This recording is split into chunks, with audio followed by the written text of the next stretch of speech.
नमस्कार मंडळी, महिनाभर टिकणारे पीठ न भाजता किंवा पाकही न करता, खवा मिल्क पावडर न वापरता पेढ्याच्या चवीचे झटपट होणारे अतिशय सोपे अशा लाडूची रेसिपी पाहूया। तर हे लाडू बनवण्यासाठी या ठिकाणी ही फुटाण्याची डाळ घेतलेली आहे। यालाच काही भागामध्ये डाळव सुद्धा म्हटलं जाते। तर जी आपल्या घरामध्ये रेग्युलर भाजीची वाटी असते त्या वाटीने या ठिकाणी मी 2 वाटी ही डाळ घेतलेली आहे। फुटाण्याची घेतलेली डाळ आपल्याला कढईमध्ये घालायची आहे। त्यानंतर गॅस चालू करायचा आहे। गॅसची फ्लेम कमी ते मीडियम ठेवायची आहे आणि परतून ही डाळ भाजून घ्यायची आहे। तर डाळ भाजत असताना ही डाळ आपल्याला जास्तही भाजायची नाही, तर हलकी अशी भाजायची आहे। साधारण 1 ते 2 मिनिटांपर्यंत कमी ते मीडियम गॅसवरती ही डाळ भाजून घेतलेली आहे।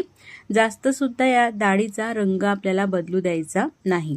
भाजून झालेली डाळ ताटामध्ये काढून ही आपल्याला थंड होण्यासाठी ठेवायची आहे। डाळ ही पूर्णपणे गार होत आहे तोपर्यंत मिक्सरच्या भांड्यामध्ये ज्या वाटीने आपण 2 वाटी डाळ घेतलेली आहे ना, त्याच वाटीने 1 वाटी साखर मिक्सरच्या भांड्यामध्ये टाकून ही साखर आपल्याला दळून घ्यायची आहे। तुमच्याकडे जर का रेडीमेड दळलेली साखर असेल त्या साखरेचा सुद्धा तुम्ही वापर करू शकतात। साखर दळताना अशी फाईन बारीकच आपल्याला ही दळायची आहे। त्यानंतर एक बाउल घ्यायचा आहे आणि एखादी अशा पद्धतीची चाळण घ्यायची आहे आणि ही साखर दळलेली चाळून घ्यायची आहे, म्हणजे अख्खे साखरेचे कण राहायला नको। साखर ही चाळून झालेली आहे। त्यानंतर डाळ जी आहे ती सुद्धा गार झालेली आहे आणि पूर्णपणे थंड झाल्यानंतरच ही डाळ मिक्सरच्या भांड्यामध्ये टाकायची आहे आणि डाळ सुद्धा मिक्सरला लावून ही दळून घ्यायची आहे। एकदम फाईन असं बारीक पीठ करायचं आहे। अजिबात जाडसर ही डाळ आपल्याला दळायची नाही। तर आता हे डाळीचं केलेलं पीठ सुद्धा चाळून घ्यायचं आहे। ज्या बाउलमध्ये आपण साखर चाळून घेतलेली आहे त्या चाळणीमध्ये ही दळून घेतलेली डाळीचं जे पीठ आहे ते टाकायचं आहे आणि चाळून घ्यायचं आहे, जेणेकरून काही जाडसर कणे वगैरे डाळीचे राहिले असतील ते निघतात या प्रकारे। त्यानंतर दळलेली साखर आणि हे डाळीचं पीठ मिक्स करून घ्यायचं आहे। या ठिकाणी आपण 2 वाटी डाळ घेतली, 1 वाटी साखर घेतली आणि 1 वाटी तूप घ्यायचं आहे।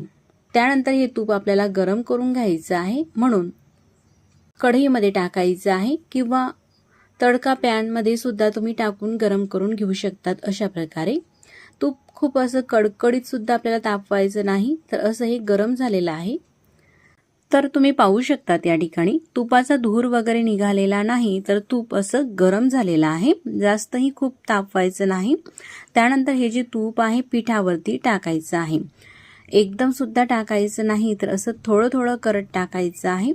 तूप हे गरम आहे, हाताने मिक्स केलं तर चटका लागू शकतो, म्हणून उलटण्याने किंवा चमचचा वापर करून मिक्स करून घ्यायचं आहे।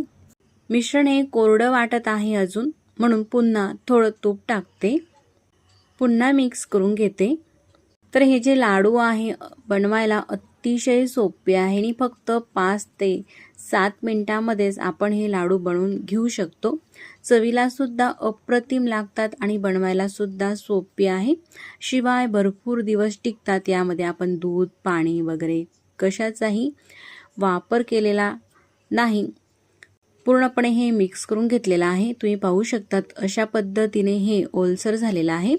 जर का यदा कदाचित तुमचं हे जे मिश्रण पातळसर वाटलं तुम्हाला, तूप जर का जास्त घातलं गेलं, तर पीठ पुन्हा थोडं बारीक करायचं डाळव्याचं आणि त्यामध्ये मिक्स करून तुम्ही हे लाडू वळून घेऊ शकतात, किंवा ड्राय वाटत असेल तर त्यामध्ये आणखी तूप टाकून घेऊ शकतात।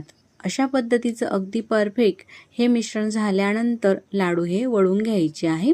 ज्या साईजमध्ये आपल्याला हवे, थोडे लहान किंवा थोडे मोठे मीडियम, त्या साईजमध्ये हे लाडू आपण वळून घेऊ शकतो। तुम्ही पाहू शकतात या ठिकाणी एकही क्रॅक वगैरे जात नाही। ह्या लाडूला अगदी बराबर हे लाडू वळून होत असतात। पहिला लाडू हा तयार झालेला आहे।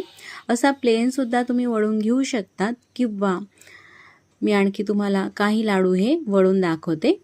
अशा पद्धतीने मिश्रण घ्यायचं आणि हातामध्ये गोलाकार द्यायचा, अगदी झटपट। आणि लाडू हे आकर्षक दिसण्यासाठी यावरती काही ड्रायफ्रूटसुद्धा तुम्ही लावून घेऊ शकतात किंवा आधी दाखवल्याप्रमाणे प्लेन सुद्धा करू शकतात. अगदी भराभर हे लाडू वळले जात आहे. तर या ठिकाणी लाडू हे आकर्षक दिसण्यासाठी पिस्त्याचा काप लावून घेते. किती मस्त असे हे लुसलुशीत पेढ्यासारखे हे लाडू दिसत आहे आणि अगदी भराभर हे लाडू वळले जातात.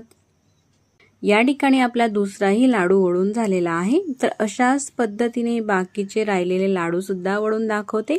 त्यानंतर हे लाडू बनवण्यासाठी आपल्याला किती तुपाचा वापर करायचा आहे किंवा किती तूप हे लागलेलं आहे तेही मी तुम्हाला दाखवते.